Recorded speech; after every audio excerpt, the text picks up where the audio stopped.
Well, it looks like they added a bunch more matches to the card without my knowledge. I apologize for just doing one much. I thought that was the only one there. I should have checked the site because apparently now they're doing them on the site, which is different, but about damn time they did it.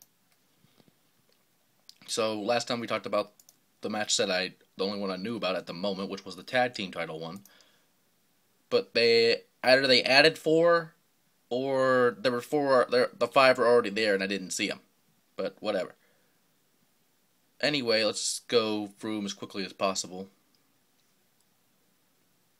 Let's start with I don't know which one to choose. I'll just do this one. Hernandez versus Matt Morgan in a first blood match. Now, we don't really see these kind of matches often on pay-per-view as we used to. Which is, I don't know, maybe a good thing or bad thing depending on WWE's PG shit. But TNA has still done them, and a lot of promotions have done them. And hell, if you look at maybe CCW or ECW back in the day, there was a bunch of blood all over. And there still is in the indie promotions like XPW, I think. There's a bunch of other ones I don't remember.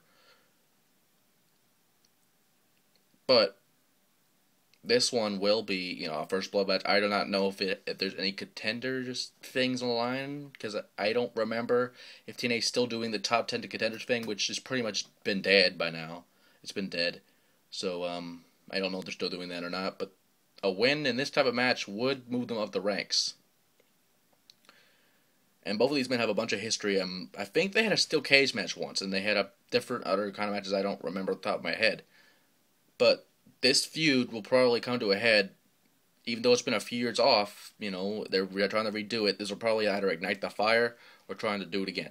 But who wins? You can't go wrong with a 7-footer, can't you? Although Hernandez is very impressive, you don't expect him to win every match, do you?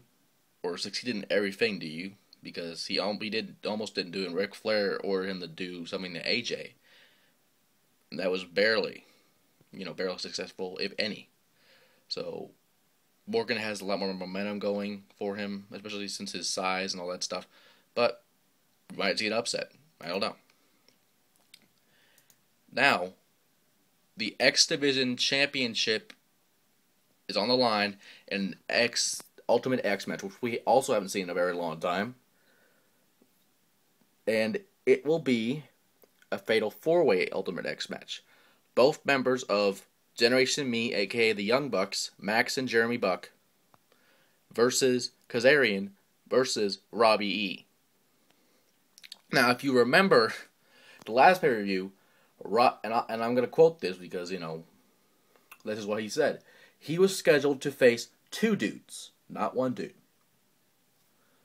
And that's true because it was supposed to be a triple threat match. And, the next week he faced the X Division champion, and he had got himself disqualified, or Cookie Con disqualified, I should say. But then again, this is a 3-dude advantage now. Okay? So, for those dudes who are keeping it score, and dudettes who are keeping it score, there's 3 dudes against 1 dude, basically. Or every dude for themselves. And I'm gonna stop, butchering the fucking Jersey Store. Because honestly, I hate the Jersey Store. But I like the short gimmick because it's funny. But who's going to win this? You have to go with the experience factor in the champion Kazarian. He's been in more Ultimate X matches than most of these people combined. And, they're relatively newcomers to the sport, but they're also rookies in Ultimate X matches, which will be their downfall. I'm not saying one of them can't beat Kaz, but the odds, and plus he's the champion. He knows this type of match. He's won this type of match before for the X Division title. So he knows what it takes. So I have to go with Kazarian. We already did the tag match. Bully Ray and Tom versus Tommy Dreamer. It does not say what it is. I'm just guessing it's a street fight because it will probably be that. And there wasn't really much build up on this. Tommy Dreamer saved a random black dude trying to go for that belt, but Ray was gonna put through a table, which was ridiculous. And this apparently had made a match. Doesn't say anything. It just has the weirdest poster ever, but whatever.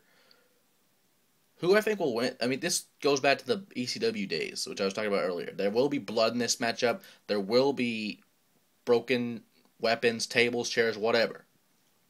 But at the end of the day, I have to go with Tommy Dreamer. Just because he knows Bully Ray or Bubba Ray more than anyone else. Besides the EV2 guys. But still. You know, they have a lot of history and they'll come to head once again. And finally, we have a rare defense of the Knockouts Tag Team titles. Why do I say rare? Because, you know, it's a good idea to have a female tag team division. And they're trying to make a lot more knockouts so they can have at least some makeshift teams. Or make some teams like they have with this type of match. But it's just weird.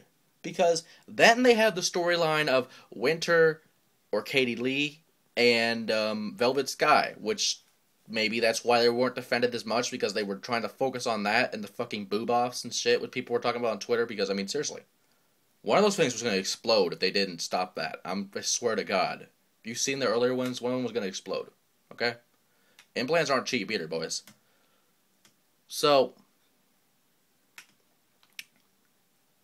let me think here. I mean, it looks like a good match overall.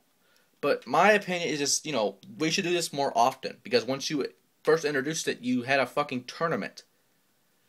You should focus on both divisions. I know it will be hard since your writers are mainly Vince Russo. But still, make this an active title if you're going to have it. Regardless, this is a good match overall. I would love to see more of these in the future. Or at least, you know, Knockout Tag Team title match and a thing. That would make the pay-per-views longer. That would make more buys, and hopefully it would make a much sharper card than what we have now. This is a good card, especially with this match. But, you know, we'll see what happens. It is, let me look, Rosita, a.k.a. Diviana Fly, for those who didn't know from WSU, and Sarita versus Angelina Love and Winter, a.k.a. Katie Lee Burchell, for the Knockout Tag Team titles. Both of these teams are kind of new. Both of these teams don't have that much experience with each other. I mean, you have the fucking crazy bitch in Winter, and Angelina, who's a fucking pro by now. And we have Sarita and Rosita, which, I mean, the only thing they have in common, besides their athletic ability, is their names, obviously. And some people are make up names like Sarah Rosita or whatever that was. I don't even remember what it was off the top of my head for the team name. But if I had to pick a winner in this, I mean, because honestly, we're all winners in this. It's a fucking tag team match. We don't get to see this belt defended often. And I mean, and it's a cool looking belt, too. But if I had to pick, I would pick Sarita and Rosita just because in the short time that they have been around, they have been very impressive, especially for Rosita. This is, I mean, she had her debut last month, a few weeks ago, last month, and it has been amazing to watch her. Just like I remember seeing the WSU, she is on fire. She is amazing. It's a great pickup from TNA, and hopefully we can get more big people like this. Maybe Mercedes Martinez, maybe fucking Jazz, I don't know. I mean, just get some good fucking women's talent and make this division good again. Just like you have with the Knockouts division. And hell, you even brought ODB back. I mean, her and Daphne probably be a fucked up team, but it'd be funny to watch. So, we'll see what happens. I mean, Victory Road is March 13th. So, if they're going to add any more, there's not much time to do it, TNA. So, stack up your card. Especially with a world title match, too.